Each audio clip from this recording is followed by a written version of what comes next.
ನಮಸ್ಕಾರ ಗೆಳೆಯರೇ, welcome to ನೆರವು ವೆಲ್ತ್ ಗೈಡ್ ಯೂಟ್ಯೂಬ್ ಚಾನಲ್.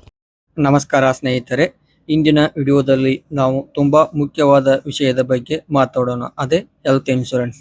ಇಂದಿನ ಕಾಲದಲ್ಲಿ ಆಸ್ಪತ್ರೆಯ ಖರ್ಚುಗಳು ತುಂಬಾ ಹೆಚ್ಚಾಗ್ತಿವೆ. ಒಂದು ಸಣ್ಣ ಚಿಕಿತ್ಸೆಯು ಸಾವಿರಗಳಿಂದ ಲಕ್ಷಗಳವರೆಗೆ ಖರ್ಚಾಗಬಹುದು. ಅಂತಹ ಸಂದರ್ಭದಲ್ಲಿ ನಮಗೆ ಸಹಾಯ ಮಾಡುವುದು ಈ ಹೆಲ್ತ್ ಇನ್ಶೂರೆನ್ಸ್.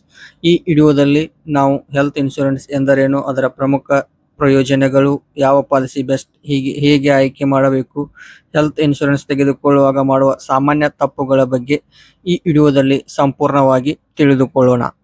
ಮೊದಲಿಗೆ ನಾವು ಹೆಲ್ತ್ ಇನ್ಶೂರೆನ್ಸ್ ಎಂದರೇನು ನೋಡೋಣ. ಹೆಲ್ತ್ ಇನ್ಶೂರೆನ್ಸ್ ಎಂದರೆ ವ್ಯಕ್ತಿಯ ಆರೋಗ್ಯ ಸಂಬಂಧಿತ ಖರ್ಚುಗಳಿಗೆ ಆಸ್ಪತ್ರೆ ಖರ್ಚು, ಚಿಕಿತ್ಸೆ, ಔಷಧಿಯ ವೆಚ್ಚಗಳನ್ನು ಭರಿಸುವಂತೆ ಇನ್ಶೂರೆನ್ಸ್ ಕಂಪನಿಯೊಂದಿಗೆ ಮಾಡಿಕೊಳ್ಳುವ ಒಪ್ಪಂದ. ಸರಳವಾಗಿ ಹೇಳುವುದಾದರೆ, ನೀವು ಪ್ರತಿ ವರ್ಷ ಪ್ರೀಮಿಯಂ ಪಾವತಿಸ್ತೀರಿ. ಅದಕ್ಕೆ ಪ್ರತಿಯಾಗಿ ನಿಮಗೆ ಅನಾರೋಗ್ಯವಾದಾಗ ಆಸ್ಪತ್ರೆಯ ಖರ್ಚುಗಳನ್ನು ಇನ್ಶೂರೆನ್ಸ್ ಕಂಪನಿಯವರು ಕಟ್ಟುವಂತೆ ಮಾಡಿಕೊಳ್ಳುವ ಒಪ್ಪಂದವೇ ಈ ಹೆಲ್ತ್ ಇನ್ಶೂರೆನ್ಸ್ ಆಗಿದೆ. ಈ ಹೆಲ್ತ್ ಇನ್ಶೂರೆನ್ಸ್ ಯಾಕೆ ಬೇಕು ಅಂತ ನೋಡೋದಾದ್ರೆ, ಇದು ತುಂಬಾ ಮುಖ್ಯವಾದ ಪ್ರಶ್ನೆ ಆಗುತ್ತೆ. ಮೊದಲನೇದಾಗಿ, ಆಸ್ಪತ್ರೆಯ ಖರ್ಚುಗಳು ತುಂಬಾ ಜಾಸ್ತಿ ಆಗ್ತವೆ. ದಿನದಿಂದ ದಿನಕ್ಕೆ ಆಸ್ಪತ್ರೆ ಖರ್ಚುಗಳು ಜಾಸ್ತಿ ಆಗೋದ್ರಿಂದ ಅದನ್ನು ನಿಭಾಯಿಸಲು ನಾವು ಈ ಹೆಲ್ತ್ ಇನ್ಶೂರೆನ್ಸ್ ಪಾಲಿಸಿಯನ್ನ ತೆಗೆದುಕೊಳ್ಳಬೇಕಾಗುತ್ತೆ. ಅದೇ ರೀತಿ ಸೇವಿಂಗ್ಸ್ ಉಳಿಸಿಕೊಳ್ಳಲು ಕೂಡ ನಾವು ಈ ಹೆಲ್ತ್ ಇನ್ಶೂರೆನ್ಸ್ ಪಾಲಿಸಿ ತೆಗೆದುಕೊಳ್ಳಬೇಕು.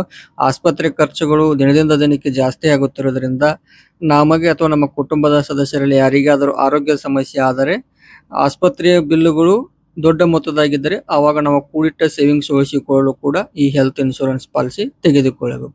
ಅದೇ ರೀತಿ ಫ್ಯಾಮಿಲಿ ಸುರಕ್ಷತೆ, ಆರೋಗ್ಯ ಸಮಸ್ಯೆ ಆದಾಗ ಈ ಹೆಲ್ತ್ ಇನ್ಶೂರೆನ್ಸ್ ಇದ್ದರೆ ನಮ್ಮ ಕುಟುಂಬದವರಿಗೆ ಈ ಹಣಕಾಸಿನ ಒತ್ತಡ ಇರುವುದಿಲ್ಲ. ಅದೇ ರೀತಿ ಟ್ಯಾಕ್ಸ್ ಬೆನಿಫಿಟ್, ಈ health insurance under section 80D ಯಲ್ಲಿ ನಾವು ಟ್ಯಾಕ್ಸ್ ಬೆನಿಫಿಟ್ ಕೂಡ ಪಡೆದುಕೊಳ್ಳಬಹುದು. ಹೆಲ್ತ್ ಇನ್ಶೂರೆನ್ಸ್ ಪಾಲಿಸಿಯಲ್ಲಿ ಕೆಲವೊಂದು ವಿಧಗಳಿವೆ. ಅವು ಯಾವೆಂದು ನೋಡೋದಾದ್ರೆ, ಮೊದಲನೇದಾಗಿ ಇಂಡಿವಿಜುವಲ್ ಪಾಲಿಸಿ. ಈ ಪಾಲಿಸಿ ಇದರ ಹೆಸರೇ ಹೇಳುವಂತೆ ಇದು ಒಬ್ಬ ವ್ಯಕ್ತಿಗೆ ಮಾತ್ರ ಅನ್ವಯವಾಗುತ್ತದೆ.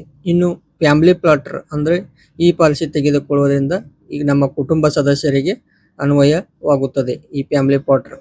ಅದೇ ರೀತಿ ಮೂರನೇದಾಗಿ ಸೀನಿಯರ್ ಸಿಟಿಜನ್ ಪಾಲಿಸಿ. ಇದು ಹಿರಿಯ ನಾಗರಿಕರಿಗೆ ಅಂದ್ರೆ 60 ವರ್ಷದ ಮೇಲ್ಪಟ್ಟ ವ್ಯಕ್ತಿಗಳ ಈ ಪಾಲಿಸಿಯನ್ನು ತೆಗೆದುಕೊಳ್ಳಬಹುದು. ಅದೇ ರೀತಿ ಕ್ರಿಟಿಕಲ್ ಇಲ್ನೆಸ್ ಪಾಲಿಸಿ, ಇದು ಕ್ಯಾನ್ಸರ್, ಹಾರ್ಟ್ ಅಟ್ಯಾಕ್ ನಂತಹ ಗಂಭೀರ ಕಾಯಿಲೆಗಳಿಗೆ ವಿಮೆ ತೆಗೆದುಕೊಳ್ಳುವುದು. ಮತ್ತು ಗ್ರೂಪ್ ಇನ್ಶೂರೆನ್ಸ್, ಇದು ಕಂಪನಿಯ ಉದ್ಯೋಗಿಗಳಿಗೆ ಕಂಪನಿಯವರು ನೀಡುವ ಪಾಲಿಸಿ ಆಗಿದೆ. ಇನ್ನು ಈ ಹೆಲ್ತ್ ಇನ್ಶೂರೆನ್ಸ್ ಪಾಲಿಸಿಯಲ್ಲಿ ಯಾವೆಲ್ಲ ವೆಚ್ಚಗಳನ್ನು ಈ ವಿಮಾ ಕಂಪನಿಯವರು ಭರಿಸುತ್ತಾರೆ ಎಂದು ನೋಡೋದಾದರೆ, ಮೊದಲನೇದಾಗಿ ಹಾಸ್ಪಿಟಲೈಸೇಷನ್, ಮತ್ತೆ surgery charges, doctor fees, medicines, ICU charges, ambulance charge, room rent, ಈ ಎಲ್ಲ ವೆಚ್ಚಗಳನ್ನು ಭರಿಸುತ್ತಾರೆ. ಅದೇ ರೀತಿ ಕೆಲವು ಪಾಲಿಸಿಯಲ್ಲಿ ಪ್ರೀ ಅಂಡ್ ಪೋಸ್ಟ್ ಹಾಸ್ಪಿಟಲೈಸೇಷನ್ ಕೂಡ ಭರಿಸ್ತಾರೆ. ಅಂದರೆ ನೀವು ಆಸ್ಪತ್ರೆಗೆ ದಾಖಲಾಗುವ ಮುಂಚಿನ ಖರ್ಚುಗಳು ಮತ್ತು ಆಸ್ಪತ್ರೆ ದಾಖಲಾದ ನಂತರ ಖರ್ಚುಗಳನ್ನು ಕೂಡ ಭರಿಸುತ್ತಾರೆ.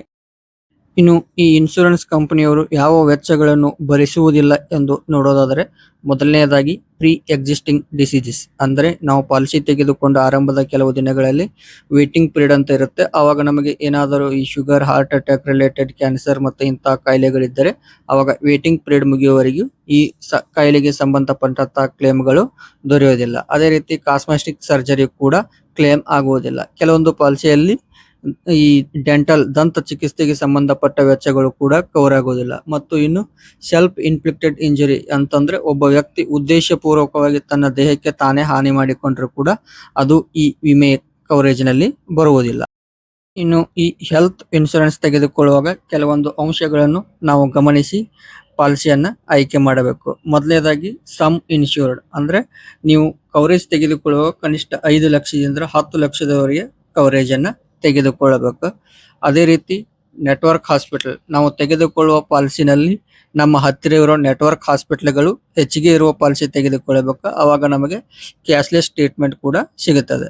ಅದೇ ರೀತಿ ಕ್ಲೇಮ್ ಸೆಟಲ್ಮೆಂಟ್ ರೇಷಿಯೋವನ್ನು ನೋಡಬೇಕು. ನಾವು ಪಾಲಿಸಿ ತೆಗೆದುಕೊಳ್ಳುವ ಮುನ್ನ ಈ ಕ್ಲೇಮ್ ಸೆಟಲ್ಮೆಂಟ್ ರೇಷಿಯೋ ನೋಡಬೇಕು. ಯಾವ ಕಂಪನಿಯಲ್ಲಿ ಇದರ ರೇಷಿಯೋ ಹೆಚ್ಚಿಗೆ ಇರುತ್ತದೆ ಆ ಪಾಲಿಸಿಯನ್ನು ತೆಗೆದುಕೊಳ್ಳುವುದು ಉತ್ತಮ. ಅದೇ ರೀತಿ ವೇಟಿಂಗ್ ಪೀರಿಯಡ್, ಪಾಲಿಸಿ ತೆಗೆದುಕೊಳ್ಳುವ ಮುನ್ನ ನಾವು ಈ ವೇಟಿಂಗ್ ಪೀರಿಯಡ್ ಮತ್ತು ಅದರ ಅವಧಿ, ಆ ಅವಧಿಯಲ್ಲಿ ಯಾವೆಲ್ಲ ಕ್ಲೇಮ್ಗಳಾಗ್ತವೆ ಮತ್ತು ಯಾವ ಕಾಯಿಲೆಗಳಿಗೆ ಕ್ಲೇಮ್ ಆಗುವುದಿಲ್ಲ, ಇದರ ಬಗ್ಗೆ ಸ್ಪಷ್ಟವಾಗಿ ತಿಳಿದುಕೊಂಡು ನಾವು ಪಾಲಿಸಿಯನ್ನ ಆಯ್ಕೆ ಮಾಡಬೇಕು. ಅದೇ ರೀತಿ ಪ್ರೀಮಿಯಂ, ನಮ್ಮ ಬಜೆಟ್ಗೆ ಸರಿ ಹೊಂದುವಂತ ಮತ್ತು ಮಾರುಕಟ್ಟೆಯಲ್ಲಿ ಇರುವ ಬೇರೆ ಪಾಲಿಸಿಗಳಿಗೆ ಕಂಪೇರ್ ಮಾಡಿ ಯಾವುದರಲ್ಲಿ ನಮಗೆ ಹೆಚ್ಚಿನ ಸೌಲಭ್ಯಗಳು ಸಿಗುತ್ತವ ಆ ಕಂಪನಿಯಲ್ಲಿ ನಾವು ಪಾಲಿಸಿಯನ್ನ ತೆಗೆದುಕೊಳ್ಳಬೇಕು. ಇನ್ನು ಈ ಹೆಲ್ತ್ ಇನ್ಶೂರೆನ್ಸ್ ತೆಗೆದುಕೊಳ್ಳುವಾಗ ಮಾಡುವ ಸಾಮಾನ್ಯ ತಪ್ಪುಗಳು ನೋಡೋದಾದ್ರೆ, ಮೊದಲನೇದಾಗಿ ಕಡಿಮೆ ಕವರೇಜ್ ತೆಗೆದುಕೊಳ್ಳುವುದು ಮತ್ತು ಟರ್ಮ್ಸ್ ಅಂಡ್ ಕಂಡೀಷನ್ ಓದದಿರುವುದು ಮತ್ತು ಕೇವಲ ಪ್ರೀಮಿಯಂ ಕಡಿಮೆ ಇದೆ ಎಂದು ಆಯ್ಕೆ ಮಾಡುವುದು.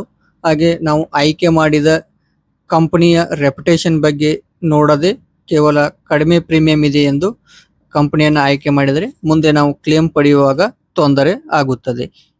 ಸ್ನೇಹಿತರೆ, ಕೊನೆಯದಾಗಿ ಆರೋಗ್ಯವೇ ನಮ್ಮ ಸಂಪತ್ತು. ಆದ್ದರಿಂದ ಒಂದು ಹೆಲ್ತ್ ಇನ್ಶೂರೆನ್ಸ್ ಪಾಲಿಸಿ ನಿಮ್ಮ ಕುಟುಂಬವನ್ನು ಆರ್ಥಿಕವಾಗಿ ರಕ್ಷಿಸುತ್ತದೆ. ಆದ್ದರಿಂದ ಇನ್ನು ತಡ ಮಾಡಬೇಡಿ, ಒಂದು ಹೆಲ್ತ್ ಇನ್ಶೂರೆನ್ಸ್ ಪಾಲಿಸಿ ತೆಗೆದುಕೊಳ್ಳಿ. ಈ ವಿಡಿಯೋ ನಿಮಗೆ ಇಷ್ಟವಾದರೆ ಲೈಕ್ ಮಾಡಿ, ಶೇರ್ ಮಾಡಿ ಮತ್ತು ನಮ್ಮ ಚಾನಲನ್ನು ಸಬ್ಸ್ಕ್ರೈಬ್ ಮಾಡಿ. Thank you.